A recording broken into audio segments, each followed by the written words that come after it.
welcome with another video.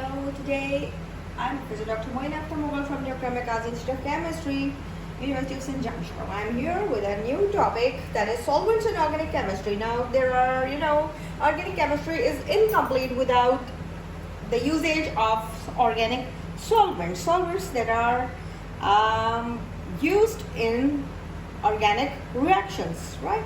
So there are many examples, like starting from alcohol series, then esters, then ethers, then of course you can say a lot of other solvents. There are numerous number of names, right? So now let's start with some of the aspects of the solvents which are used in organic chemistry. Now, to dissolute a solid compound, we need a solvent. Simply to dissolute an organic compound, right? So we need a solvent possessing enormous importance, that has got enormous importance. Yes,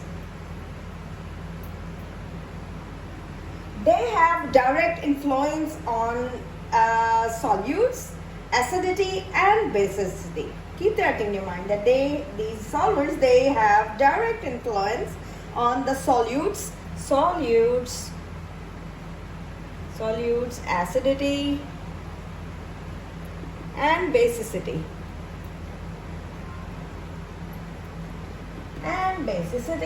Right? So it also affects rates of the reaction. It also affects rates of reaction.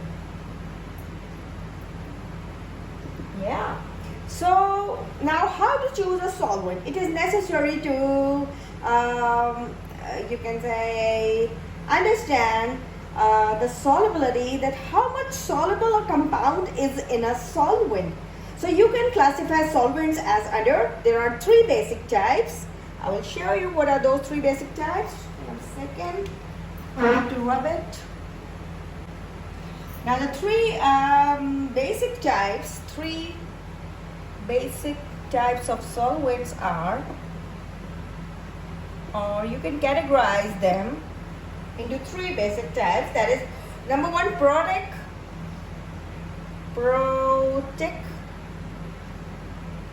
or Aprotic solvent,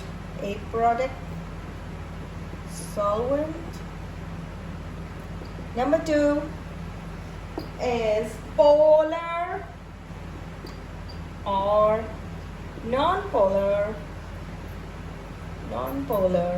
solvent, and number three is very interesting, donor, DONOR, donor, or of course Nondonor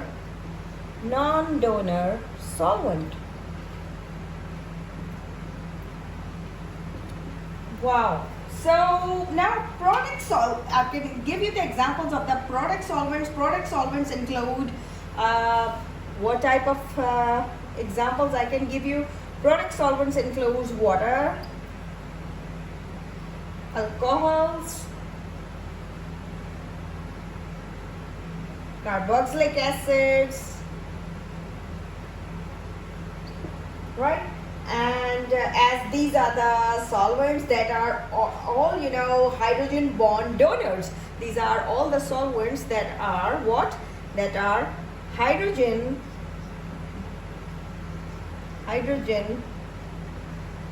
bond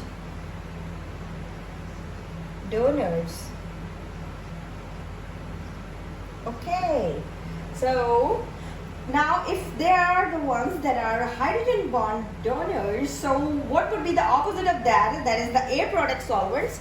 What would be the aprotic solvent? Aprotic solvent would be that cannot be having a hydrogen bond donor. It cannot be a hydrogen bond donor. For example, now what could be the example of an aprotic solvent? I will give you an example. So as I just mentioned that aprotic solvents are those that are not hydrogen bond donors. Now what are the examples for that? Of course, hexane, ether, and methylene chloride. These are the examples of the aprotic solvents. Now, all the solvents that are polar possesses high dielectric constant, right? Those who are polar have high dielectric constant. Now, what is a high dielectric constant? It is also called as relative permittivity. Relative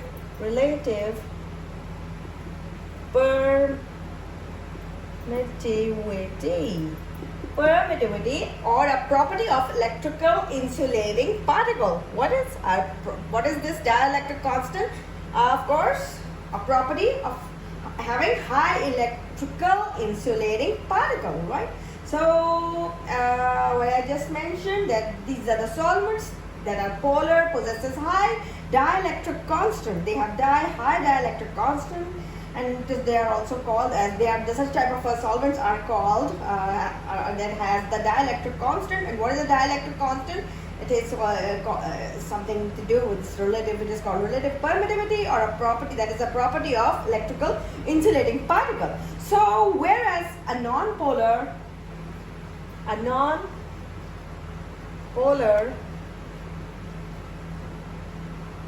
solvent possesses low dielectric constant. It has got a low dielectric constant. So it's again it is opposing the polar one, right? That is, a non-polar has a low dielectric constant. And in organic chemistry, okay, so we meant by a polar as molecule that has a dipole moment mu, and when a solvent is polar, we refer it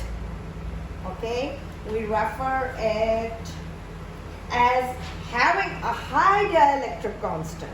Okay, keep that thing in your mind. I can repeat this again. I'm not going to write this whole sentence. Then whenever in an organic chemistry, we meant by a polar or a polar solvent as a molecule that has a dipole moment that is mu, and when we are talking about a solvent that is polar, we refer to have it as having a high dielectric constant. So there's a difference between when we're talking about a solvent, okay, and a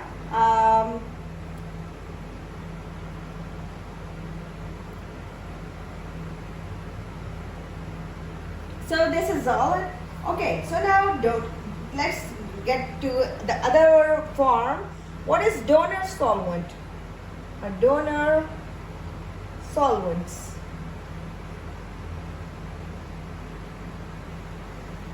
Donor solvents.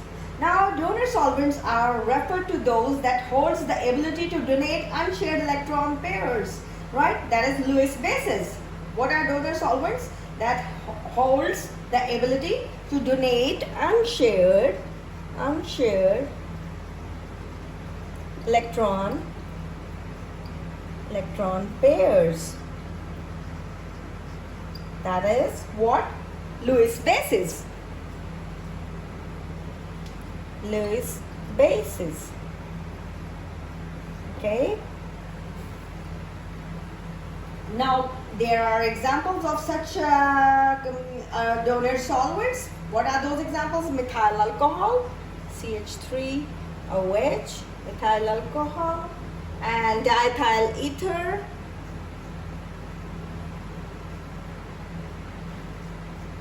and of course the third one, tetrahydrofuran.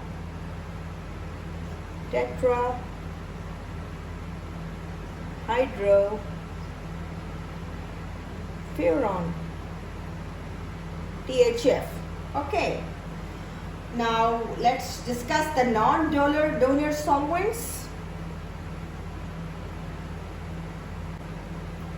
Now I explained you the donor solvents, which were referred to as the ones that holds the ability to donate unshared electron pairs, and they are such type of compound. Donor solvents are called Lewis bases. I gave you the examples of methyl alcohol, diethyl ether, and tetrahydrofuran. Now, if we talk about the non-donor solvents, what are those? Of course, the examples are benzene,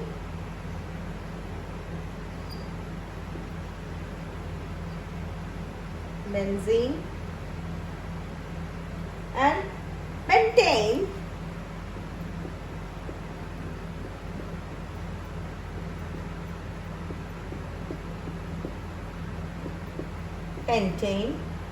these are the examples of non-donor solvents.